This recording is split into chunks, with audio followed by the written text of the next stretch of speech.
chào mừng các bạn đã quay trở lại với bản tin tuần cùng với Cá Coi. Sau thời gian lười biếng vì thị trường quá là xấu thì Cá Coi đã quay trở lại với bản tin tuần đây. Sau đây là những thông tin của tuần thứ 2 trong tháng 5. Vào ngày 10 tháng 5 thì Úc đã niêm yết hai quỹ ETF Bitcoin và quỹ ETF Ethereum sau những nỗ lực giữ vững sản phẩm tài chính khỏi thị trường trong 2 tuần. Các quỹ ETF của Úc sẽ bắt đầu hoạt động trên sàn giao dịch CBOE của nước này vào ngày 12 tháng 5 năm 2022. Các nhà quản lý của quỹ Cosmos Asset Management và ETF Securities đứng sau các quỹ này. Các quỹ có tên Cosmos Purpose Bitcoin, ETF 21 Share, Ethereum ETF. Các quỹ dự kiến sẽ ra mắt vào cuối tháng 4. Tuy nhiên, việc ra mắt đã phải trì hoãn vô thời hạn do các vấn đề liên quan đến môi giới. Cũng nhờ sự chậm trễ này thì nhà cung cấp ETF Canada 3iQ Digital Asset Management đã có thể tham gia vào cuộc thi. Các sản phẩm sẽ được giao dịch ở trên CBOE và tuân theo hiệu suất của Bitcoin và Ether nếu được ủy quyền. Cùng ngày 10 tháng 5 thì đã thông báo tạm ngưng rút tiền về token Luna UST ở trên mạng Terra vào lúc 2 giờ 22 sáng ở UTC do khối lượng lớn giao dịch đang chờ xử lý dẫn đến nghẽn mạng. Binance sẽ mở lại việc rút tiền cho các mã token sau khi đảm bảo rằng mã đã ổn định và số lượng chờ rút tiền đã giảm xuống. Cùng ngày thì KuCoin huy động được 150 triệu USD với định giá 10 tỷ USD. Vòng gọi vốn Pre-Series B do Crypto dẫn đầu và có sự tham gia của nhiều quỹ đầu tư như là Circle Ventures, IDG Capital và Matrix Partners. KuCoin sẽ sử dụng vốn này để mở rộng việc cung cấp các sản phẩm bên cạnh các dịch vụ giao dịch tập trung hiện tại. KuCoin cũng sẽ tăng hiện diện trong thị trường Web 3, ví dụ như là lập ví crypto, các nền tảng tài chính phi tập trung DeFi và NFT thông qua các nhánh đầu tư của KuCoin như là KuCoin Labs, KuCoin Ventures. Vào ngày 13 tháng 5 thì nhà sáng lập ra Terra Luna Do Kwon tiết lộ cách để hồi sinh lại hệ sinh thái của Terra. Anh vừa tiết lộ ở trên blog rằng hệ sinh thái của Luna sẽ được hồi sinh. Trước đó thì Do Kwon đưa ra nhận định rằng UST đã đánh mất niềm tin của cộng đồng trong vai trò đồng tiền stablecoin của hệ sinh thái phi tập trung. Trước sự sụp đổ của UST, cộng đồng Terra cần xây dựng lại chuỗi và 1 tỷ token sẽ được phân phối lại như sau. 400 triệu token thuộc về các holder cũ của Luna và 400 triệu token sẽ thuộc về các holder UST trên cơ sở phân chia theo tỷ lệ.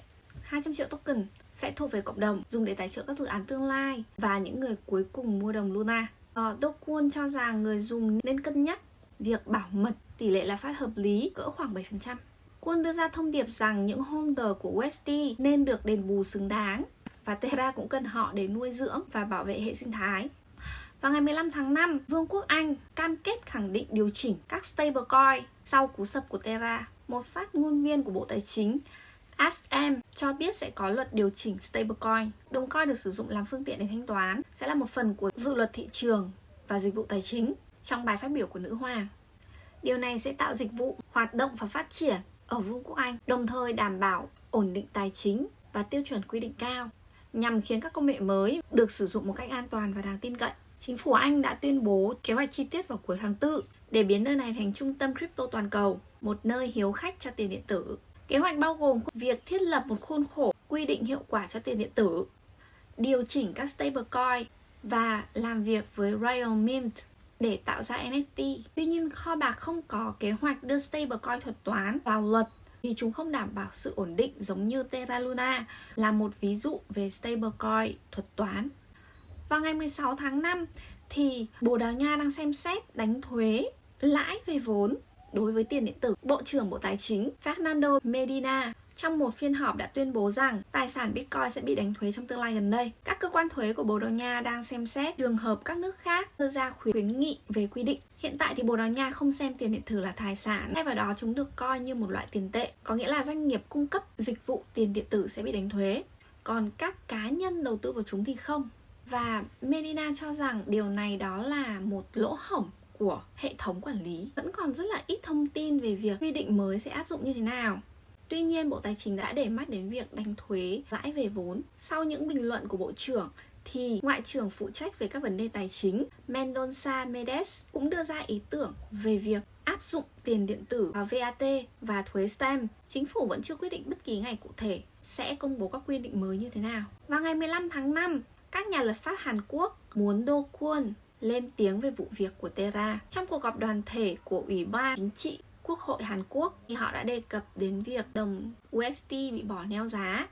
Trong cuộc họp thì ngoài việc đề cập đến các thiệt hại gây ra cho các cá nhân đầu tư, hạ nghị sĩ Yoon Chang-hyun, một thành viên của đảng cầm quyền, đã thúc giục chính phủ đưa Do Kwon vào diện thẩm vấn.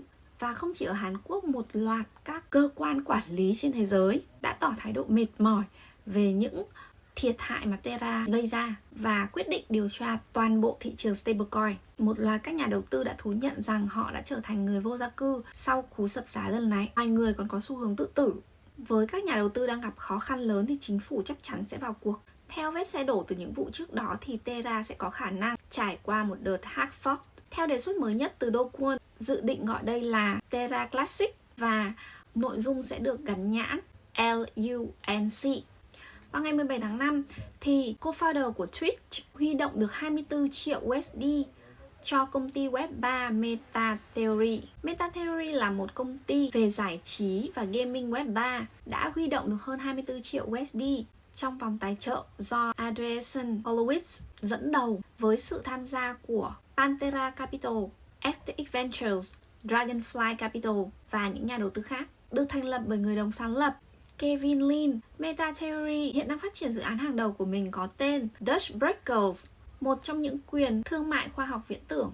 Với 2 minigame, dự án sử dụng NFT, các mã token dựa trên blockchain, chứng minh quyền sở hữu duy nhất với tài sản kỹ thuật số. Hiện tại Dutch Breakers đang phát triển game trên blockchain, dự kiến sẽ ra mắt vào quý 3 của năm nay. Trong cùng ngày 17 tháng 5 thì sàn KuCoin đã đưa ra thống kê thông báo lượng dùng ở châu Á tăng 1.500% so với cùng kỳ của năm ngoái. Về lượng người dùng mới, Trung Đông và châu Phi chiếm 330%, trong khi châu Âu chiếm 219%. Theo dữ liệu thì mức độ tương tác tổng thể của người dùng đã tăng 451% so với cùng kỳ của năm ngoái. KuCoin đã đạt được những con số ấn tượng như vậy nhờ vào việc mở rộng số lượng các dự án và coin được hỗ trợ. Sàn giao dịch này cũng đạt được những con số ấn tượng ở trên nền tảng trực tuyến. Các mạng xã hội của KuCoin đã chứng kiến một lượng tăng đáng kể người dùng. Đặc biệt là Twitter đạt 1,6 triệu followers. Sàn giao dịch KuCoin cũng có một số những đối tác mới bao gồm Sangle và Blocktopia. KuCoin Labs đã mở rộng góp vốn vào 9 dự án tiền điện tử và 2 quỹ đầu tư tư nhân. Vào ngày 19 tháng 5 thì Ledger sắp ra mắt tiện ích mở rộng trình duyệt riêng.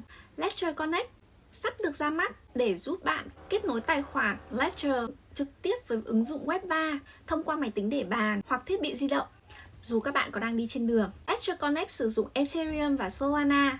Các bạn có thể đăng ký danh sách bản beta, mình sẽ để link ở phía dưới nhé. Thông tin cuối cùng, vào ngày 18 tháng 5, Meta đã nộp 5 đơn hàng đăng ký nhãn hiệu cho nền tảng thanh toán, tiền điện tử và kỹ thuật số MetaPay. Đơn đăng ký nhãn hiệu được nộp vào ngày 13 tháng 5. Mô tả MetaPay là dịch vụ mạng xã hội trực tuyến dành cho các nhà đầu tư, cho phép giao dịch tài chính và trao đổi tiền điện tử, tiền kỹ thuật số, tài sản kỹ thuật số, blockchain, mã token digital và mã token crypto. Gã khổng lồ Facebook đã mua lại tên miền metapay.com từ Metabank có trụ sở tại Nam Dakota trong một thỏa thuận trị giá 60 triệu USD vào tháng 2 năm 2021. Bản tin của tuần vừa qua đã kết thúc tại đây. Hy vọng rằng mình sẽ không lười biếng và tiếp tục update những thông tin của những tuần tiếp theo cho các bạn. Những cái thông tin cũ rồi mình vẫn sẽ up lên. Mình có quay nhưng mà mình lười edit quá, với lại quá bận với vụ Terra Luna vừa qua ấy, nên là mình chưa kịp edit. Nhưng mà mình sẽ vẫn edit và up lên cho các bạn nhé. Nếu các bạn muốn những thông tin cũ rồi nhưng mà có thể các bạn chưa biết đến thì các bạn có thể xem video cũ của mình ở đây nhé. Hãy ấn like video của mình, subscribe kênh của KaCoin và bật chuông thông báo. Hẹn các bạn vào video tiếp theo. Bye bye.